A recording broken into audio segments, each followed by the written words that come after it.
What's up? I got an earring for Pride Month. I want to engage in a serious examination of a very unserious idea, which is the idea of the woke mind virus, and kind of extrapolating that to the idea of a mind virus itself, which in the way that it's used by uh, conservative schmucks online, is definitely a nothing phrase that basically just means not being an extremely conservative asshole. Uh, but the idea of a mind virus as uh, as some kind of idea that worms its way into your head and colors how you see everything to such an extent that it changes you to be less functioning or somehow different to how you were before, on a significant level. And I think I think that there is something to that. I do think that mind virus is a fair enough word to describe. Um, I guess maybe the more academic way to put it would be just the ideology, and kind of in the Zizekian sense, I guess.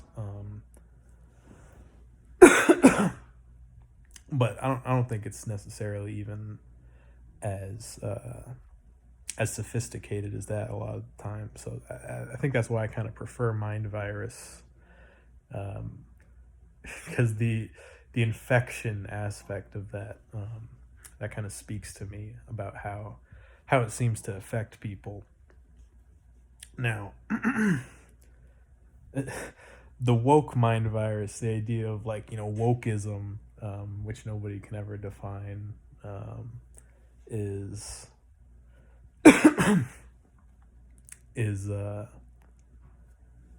is a mind virus, is goofy, but I do think that um, you could describe what we on the epic Twitter left call radlibs, people that do kind of obsess over bigotry and stuff like that to such an extent that they are looking for it over much, placing over much blame, all that stuff, to a ridiculous degree, to a harmful degree. So in that sense, you know, that you could say that's the woke mind virus. Whoa, maybe conservatives aren't so wrong. Whoa, that's crazy.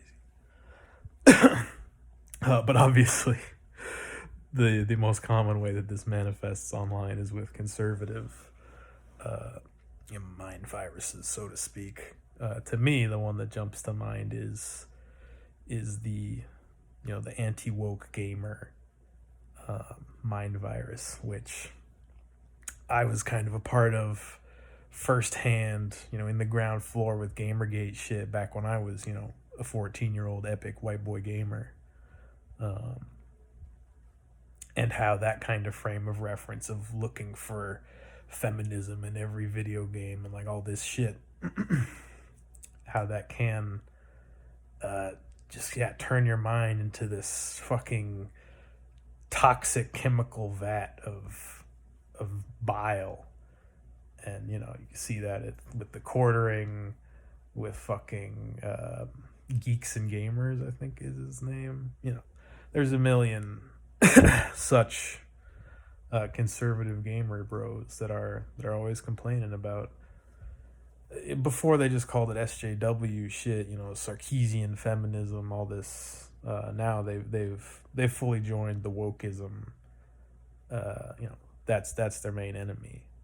So in that sense, they've kind of linked up more firmly with the conservative capital C movement more broadly, which is kind of interesting. turf ideology definitely also works this way. Graham Linehan on Twitter. He's probably the best example of becoming completely obsessed with trans people and hating them to such an extent that everyone in your life hates you and leaves you. Um, not a good situation to happen. uh,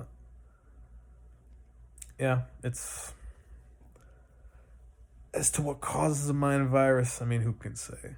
I think it's definitely something that has to appeal to your own sensibilities. Um, you know, preformed, whether that's the sensibilities of an edgy white boy gamer such as myself, leading one towards the anti-feminist SJW gamer rabbit hole, or whether a predisposition towards social justice and anti bigotry action can point one toward the radlib rabbit hole.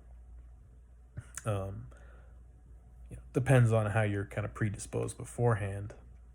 And I think a lot of it involves an addiction to, um, I guess, just being outraged. Yeah, outrage addiction, which I guess is a pretty widely talked about thing.